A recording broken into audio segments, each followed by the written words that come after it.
Hey guys, welcome to We Watched the Movie. I'm Jay, this is Mike, and again we're continuing the Scream week. This is Scream 2. Scream! Let's face it. Holla if you hear me. Let's face it. These days you gotta have a sequel, and guys that review that sequel. So that's what you gotta do. Scream 2. It takes place a few years after Scream 1. Sidney Prescott survived the murders of Woodsboro. I keep on getting this. I want to say Woodsboro. She survived the murders. Gail Weathers has written a book, really famous, and she's gone off to college. Well, guess what? There's gonna be a fucking copycat because you know it's Scream 2. There's gonna be copycats because Billy Loomis unfortunately died, which sucked, and his partner did.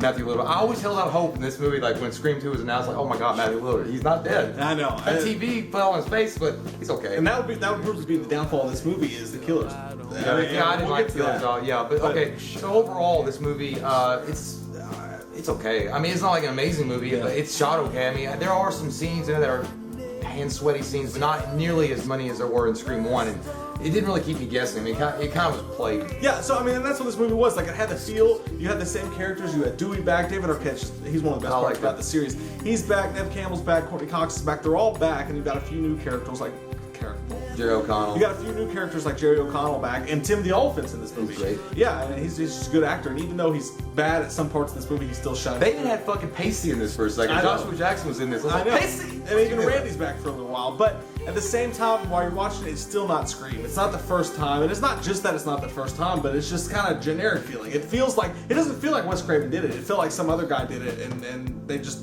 slapped it out and threw it out there. I think Wes Craven kind of expected this to come, though. Once Scream was a huge success, and it actually did not make as much money on the initial run, it was word of mouth that got that movie around. It was like, everybody was like, oh, it's fucking awesome. And then Scream 2, it made a lot of money because it was Scream 2, but I think Wes Craven was like, I wanted to make Scream, I wanted to do my own thing with it, and they're like, you gotta make another one, Wes, you gotta make another one. He's like, oh, alright, I'll do something. But he kind of went back to what he did with Nightmare on Elm Street, the 7th Nightmare on Elm Street. Yeah. He tried to do this weird storyline to where they're making a movie out of the movie and we're gonna tie them together, and it's like real life meets fiction, and that just never works for me. It didn't work for me in Nightmare on Elm Street 7. I mean, I know you like that movie. Oh yeah, I love that movie. But it didn't work for me in this, and it definitely doesn't work in Scream 3. But when they tried to do the whole stab movie and Tori Spelling's playing her, which is funny that they actually got the first one. Yeah, I'm surprised they got her to do that since they kind of slided her. She was more like Tori Spelling. I did like Luke, what was it? Luke Wilson? He was Yeah. stupid.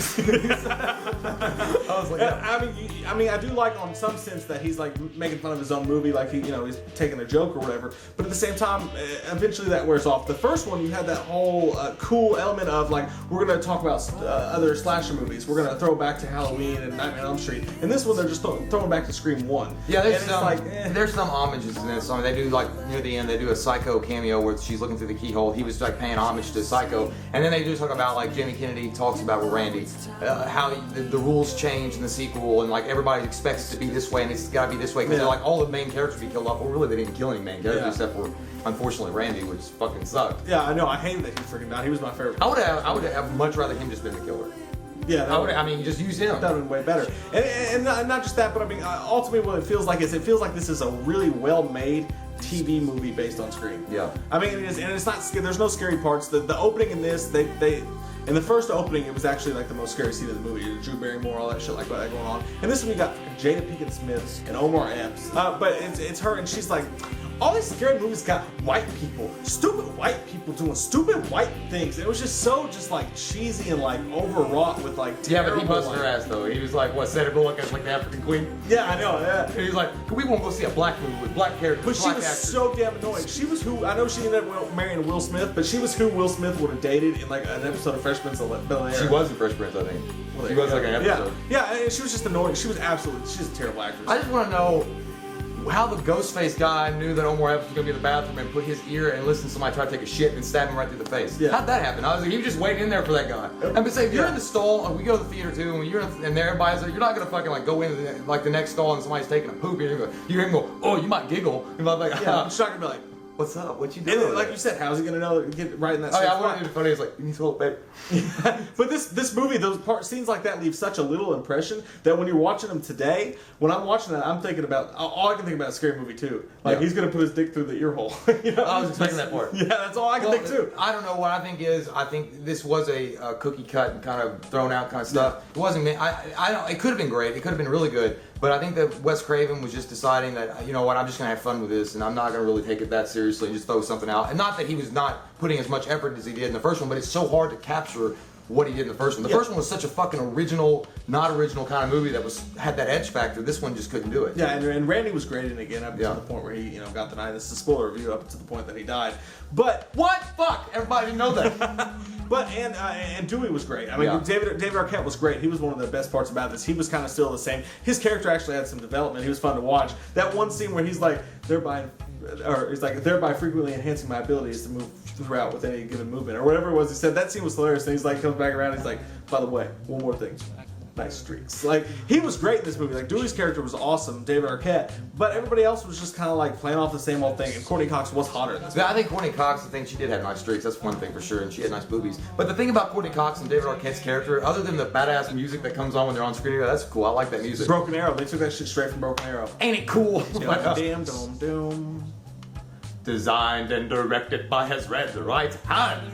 Ding, ding, ding, ding. I did like that. I wonder if Wes Craven sings that self to him right before he gets directed, designed, and directed. But you know. But I was just like saying, Courtney Cox and David Arquette, that whole relationship on the screen, that was kind of annoying. It gets more annoying at Scream 3 because it's the same thing. It was like, I don't like you because you're a cold, heartless bitch. But Dewey, I have to do this, but I kind of like you. You know, it's the same thing. And also, I mean, but the first part of the movie where we're going back to the intro, like. That scene, I mean, you couldn't help but think when you're watching that could never happen today. Everybody in that theater going to see Stab is like they've been on the short bus, they've never realized, like, I like you moving pictures. They've never been to a theater before. I know. Set the fuck down and enjoy. She took her clothes off. He's like, I don't know, but I got a Woody right now. And the whole time, Omar Epps was like, I was like, stop. It's like, he got a Woody by seeing a girl's bare back. Yeah. You didn't see ass or nothing. She wasn't even attractive. I thought they were getting killed by psychos, but he was a fucking psycho. Yeah, he was a pervert. He was like, I like the white backs. Yeah, he was just fucking weird. And I mean, he's like, you're sitting there, I could never do, I would love to see if it was like, if you were there in Scream 2, and you imagine going to theater and seeing these fuckers throwing popcorn and shit, I'd say it's like, sit the fuck down and shut the fuck up. That was the other thing about Jada Pinkett Smith in the movie. She was like, bitch, don't go out there. Go out. And everybody's like, shut the fuck up. I can't say. Yeah, but if it had been my girlfriend doing something like that, I'd be like, I thought you didn't want to see it. Shut up. Yeah, no, that's when you'd literally be like. Wait, he didn't have to whisper because everybody was screaming. Well, it's like in Insidious 2 with that guy. Those girls wouldn't shut the fuck up, and I finally looked at the guy. I was like, shut the fuck up. I hate that. And I turned around, the girls was like. I hated that part though when she was like, give me some money, I'm going to get some popcorn. He's like, you got your own money. He's like, I know I got my money. I want your money. But they kept going with those two. I'd be like, no. She'd be like, give me your money. I want to spend your money. I was like, no. And then you do that. Jimmy Garrett's like, no. Yeah, but so I mean, it's interesting that they're in college and stuff like that, and there's some cool actor cameos in this. Like you said, Timothy Olyphant's good for a little while. Yeah, I like him. Like you can see that he's a good actor in certain parts of it because he is a good actor. And these soundtracks to these movies are fucking awesome. The first movie has a great soundtrack with the "God Bless the Earth, America," and when they're playing at the party, and then this one, Down syndrome. A bit downsy. and then this one's got all the great songs. These two soundtracks are amazing. They are. But it's got some fun. It's got the college stuff. Sarah Michelle Gellar gets the shit, and she gets the shit. She gets the shit, and then people die and stuff. And there's some fun, really fun like moments and throwbacks to Scream in this movie. But ultimately, it just falls cold. It does fall cold at the end, and there's no doubt there are some just flat. Like you're watching it for a climax and just well that was expected. Now I will say overall it is entertaining. It's fun to watch because you're seeing Ghostface. It reminds you of that '90s stuff, and you're like, oh, it's fun. The only thing, there are some really stupid fucking scenes in it. Even, I know it's supposed to be a horror movie, you're supposed to suspend belief to watch these kind of movies, but like, when Sarah Michelle Gellar gets killed off, and Ghostface, he's in the doorway, and she's like, oh my god, what's happening? Her roommate comes in, and then you see Ghostface going, it's like comical. It's like, yeah. And then then like, of course, not Courtney Cox, but Neve Campbell and her friend is getting taken by the FBI agents, and they wreck the car, and the fucking cops get sliced up, and they don't go for the gun that's laying right in front of them. Yeah. And they're climbing. Oh, there's a million scenes like that. It's like, well, how did he fucking get over there? It's like they're not even trying. They're magic. They're not even trying at some points in the movie. And then so ultimately you get to the reveal. I mean, you get to the who the killers are, and it's just like eventually like this movie's fun and it's a throwback to Scream and it's a good time. You see the characters that you like and stuff like that. But eventually it has to become its own movie. And when it does that, it gets terrible. When they get to the set where they're on the play set or the stage. Yeah, the stage. It was just absolutely awful. Turns out, spoiler, Timothy Olyphant's the killer, and Billy Loomis's mom is that chick from Roseanne, Jackie, and she is a terrible actress. The whole time she's like in like killer mode. She's like, "You killed my son." You know what? I was thinking that maybe that fucking he picked her. That's scary. Oh god. But I think it was because he picked her for her big fucking bulbous eyes. I don't know why they had her. Fucking huge. But every time I saw her on Games, I just want to go to Roseanne. I just thought it's like go back and fuck Orange. And not even just her, but even Timothy Olyphant was bad because I mean, like I said, Timothy Olyphant's a good actor, and that shot, like there's certain moments that you're like, oh yeah, that's Timothy Olyphant. But then the other moments, he sounds like a stoner, like a surfer. Like he's like, I knew it'd be cool, right, Sid? Why? I knew it'd be cool. They were going for that Matthew Willard. Yeah, over the top. It was just it was a cookie cut bake thing again. He just went. I don't know why you had to make him exact. You know what I would have done? I'd have made a killer that was like really smart and like talking like I don't know, a British fucking accent. He's like, I'm going to slice your ass up, and then I'm going to go outside and have a smoke, and I'm going to come back. Yeah, make him creepy. Yeah. But we both agree on that the wasn't fact. creepy. That sounded like the kid from the Skittles commercial. But we both agree on the fact that Randy should have been the killer. If you're gonna kill off Randy, make him the fucking killer. Change the rules. I spit like Matthew. I'll be right back. Oh. Timothy Olyphant's like, yeah, she met me on a website for serial killers. Yeah, like, are you serious? If there's, I would have typed in serialkillers.net and then Jackie's like, you know, there's only 97 active serial killers today. I was like, are you trying to make this a parody now? Because that almost actually, if Wes Craven was intending to make it a parody of itself, then he did a great job. Yeah, and it was not just that, but there's how many scenes, like you said, the bricks when they fall, they look like fucking styrofoam. The it's cardboard terrible. hearts. It gets terrible. The twists are terrible. Like Courtney Cox gets shot, and she's like, it just glazed off my rib. You know, and then Dewey's alive, which I'm glad he was alive, but still, that whole ending scene was just terrible. I think with all the jump scares that are in this, I mean, I guess if you turned it up really loud and you've never seen it before, if you were in theaters, those were designed to make you jump. They're cheap little jump scares. Yeah. Like, you know, when Courtney Cox is supposedly dead, she grabs Sidney's hand and then that, and you know, that's only, you know, and then that makes you pissed off. Like when you go see a horror movie and you get those jumpy parts and you're like, I can expect if it's like a supernatural thing and something happens and something evolves, but if it's some cheap, like girl going, hey, it's like off camera, all of a sudden you're like, fuck! Yeah. And then you're like, motherfucking son of a bitch. And then you get mad who's that next, she was like, fuck.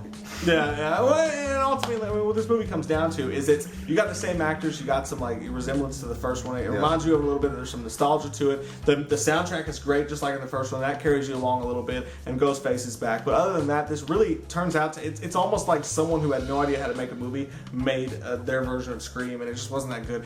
It's a 5.5 for me. Yeah, I'm gonna go with about 6.0, 6.5. I'm volleyballing it. I'm gonna go with a 6.5, I guess, because I still think it's entertaining. It's fun. It's just fun. It's still Scream 2, which it's a sequel. I know they were gonna have a sequel. It could have been a better sequel, but still overall, I still get that 90s feel for it, so I still liked it. Best killer of all time that they could have done in Scream 2, 3, or 4. Nobody would have seen it, and everybody would like either got really pissed or been like, "That's fucking brilliant." Don't say Neve Campbell. No, I was gonna say Dewey. Yeah, that's true. You know, because he limps all the time. It could have been, what's that, ever that movie? I think it's Runaway Jury when the guy's limping out. And not Runaway Jury, all of a sudden he straightens up and starts walking. Yeah, well, that's Dewey would have been a good one. I mean, but every single time this movie comes out, all of us think it's going to be Neve Campbell. I actually thought in Scream 4 it's going to be Neve Campbell. Yeah, I did too. So, but that's our review of it, guys. What do you think? Comment down below. We'll see you tomorrow with another review of Scream 3. Not another review of Scream 3, but another Scream review, this time of Scream 3. I'm Mike. He's Jay. We'll see you next time on The Hills Have Eyes.